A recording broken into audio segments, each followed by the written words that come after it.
Hey, I'm starting this video. I don't have a tripod, so I'm just kind of holding it up here. But I do have this cool mic my sister got me for Christmas, or my birthday. So I will probably in later videos get a tripod. Sorry for the stabilization issues. I'll try to fix that. But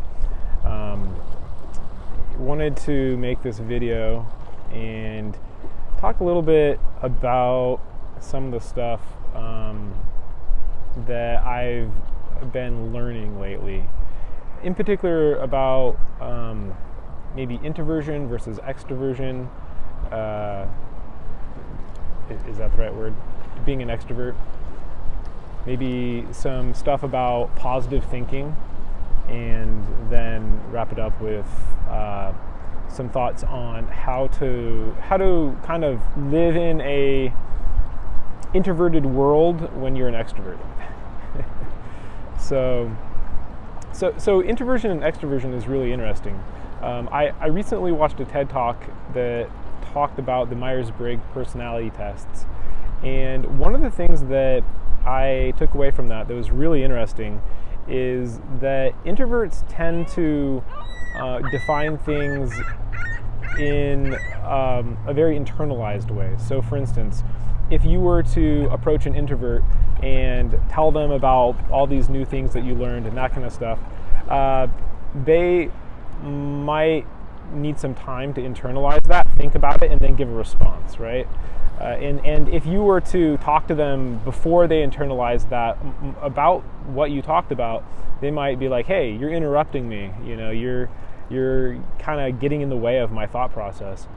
Whereas with an extrovert, those thought processes come out, and those are actual things that happen in real time, right? So you talk about it in real time, and so those can be competing and clashing.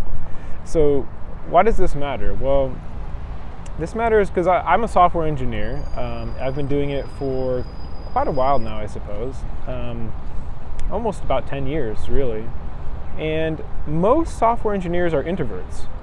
And so when you're dealing with introverts, and I'm an extrovert, like I'm a big extrovert. And I remember I met another extrovert once that was a software engineer, a successful one too, named Ryan Florence. And I remember thinking, wow, there's another extrovert. That's really cool. And it worked really well. And I talked to him about how you survive in a world of introverts, essentially. And one of his strategies that he told me was, getting involved with open source and the community aspects of technology. That can really help. And I found that to be true. I think that, if you are an extrovert, kind of like I am, and you want to get your, ideas out, and the best way you can get your ideas out and think through an idea is, really just talking about it, getting other people together and just discussing things out in the open, right? Not kind of this like internalized, like let me think about it and get back to you and this kind of thing, but really like I enjoy sitting on a whiteboard and really having lots of discussions, in-depth discussions that maybe I haven't really given deep thought into quite yet. And so for me, that discussion is the deep thought that we're putting into it.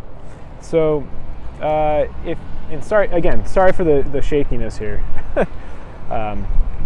This will be the last video where there's stabilization issues.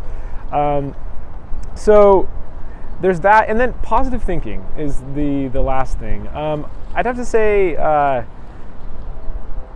something that I had almost become a cynical person about is the whole introversion extroversion thing, But after understanding it and understanding who I am as a person, it's become a lot easier to always essentially think positive. And maybe you're the kind of person that says you shouldn't always think positive. If there's weeds in the garden, pull them out.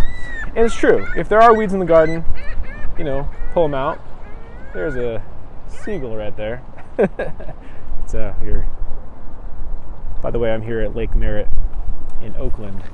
So if there is a weed in the garden, pull it out, right?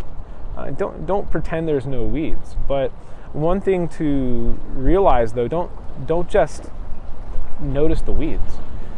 maybe say, we have this beautiful garden that we're going to weed, and this is going to be great because it's going to be even better, right? So putting things in a positive light turns out actually helps your memory to grow. So the two things that help your brain to increase its ability to store memory, working out and thinking positive, turns out. So I would